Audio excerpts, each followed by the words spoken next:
మొదటి సమూయేలు 1:17 దేవునితో నువ్వు చేసుకున్న మనవిని ఆయన దయచేయునుగాక. మనం మాటికి ప్రభా నాకు అదివ్వు ఇదివ్వు, నాకు ఆ పని చేయి ఈ పని చేసి పెట్టు, నా జీవితంలో అద్భుతం చేయను ఆయన, నాకు ఈ అవసరం ఉంది ప్రభా, నా కుటుంబంలో ఈ అవసరం ఉంది, నా వ్యక్తిగతంగా అవసరం ఉంది, అలాగే నీ రాజ్య విస్తరణ నన్ను వాడుకో ప్రభా, నీ చిత్తాన్ని నెరవేర్చే కృప నాకు ఇవ్వు ప్రభా అని మాటికి ఇలా అడుగుతూ దేవుడిని విసిగించవచ్చా? కానీ ఇక్కడ ప్రభు ఏమన్నాడు చూడండి, లూకాసు వార్త 18. దేవుడు తాను ఏర్పరచుకుని వారు దివారాత్రులు తన గురించి మొరపెట్టుకుని చుండగా వారికి న్యాయం తీర్చడా? విసుగక నిత్యము ప్రార్థన చేయండి. ఆయన విసిగిపోడట, మనం విసిగిపోవద్దు. విసుగకుండా ప్రార్థన చేయండి. Don't tired in prayer until you receive it. Fry George Muller ప్రార్థన చేశారు జీవితకాలం అంతా. అనేక విషయాల కొరకు ఆయన డైరీలో రాసుకొని ప్రార్థన చేశారు. కాబట్టి ఆయన అనేక జవాబులు పొందుకోగలిగాడు. పొందుకున్న ప్రతి దానికి టిక్ పెడుతూ వచ్చాడు.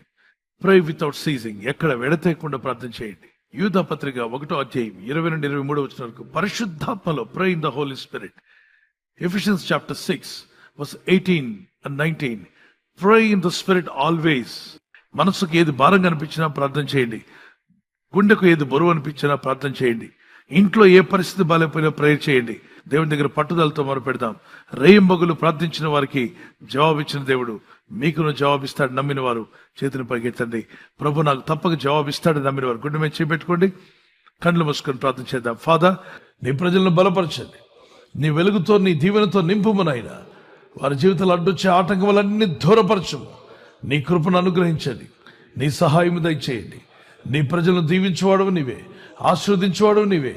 నా జీవితం వేదనలో ఉంది, నేను శోధనలో ఉన్నాను, నా బ్రతికింద ఎందుకు ఇలా అయిపోయిందనే ఆలోచన మాని, నాకు దేవుడున్నాడు, జీవం గల దేవుడు నా ప్రార్థన వింటాడు, ఆయన తప్పక విడిపిస్తాడు, నా వేదన బాధల నుండి విడుదల ఇవ్వగల శక్తిమంతుడని దేవుడిని ప్రార్థిస్తానని ప్రార్థనాత్మల వారికి దయచేయండి.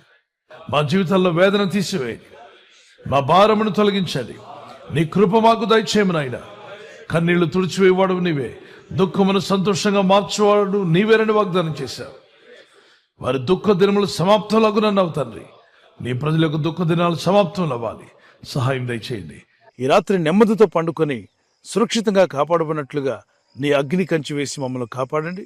మీ చిత్తములో కొనసాగే కృప అందరికీ దయచేయమని యేసుక్రీస్తు ప్రశస్త నామములో వీరందరికీ చక్కని నిద్ర దయచేసి తెల్లవారు లేచి కృపను మాకిమ్మని క్రీస్తు నామములో అడిగి వేడుకుంటున్నామా పరలోక తండ్రి.